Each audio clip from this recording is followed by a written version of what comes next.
affected by fire in Kiambu town. The cause of the fire is yet to be established, although it is suspected to have started in one of the rooms used as a welding workshop. Firefighters who responded in good time were able to contain the fire. Kulikuwa na watu wengi kwa hiyo manyumba. Hapo chini ni wafanya biashara, kulikuwa na business shops. Hapo juu ni watu wanaishi juu. So tukakuja na askari na members of the public, tukatoa ya watu, evacuate about 20-25 people.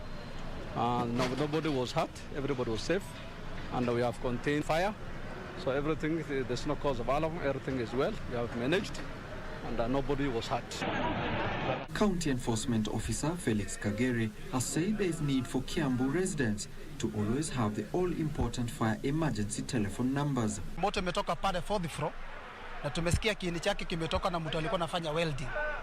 Unfortunately, but tumeita watu wa Kenya Power, wamezima stima, na tumeweza kuita watu wa county government, walikuwa wanapita na wamekuja at the right time, wameweza kuzima moto na hatuna casualties. Tumeitiwa moto na firefighters wetu wamerespond in less than 2 minutes. Na haikuwa kazi rahisi sana, but with the skills tumemanage kuzima hiyo moto. Ilikuwa ghorofa ya 4, about 8 rooms.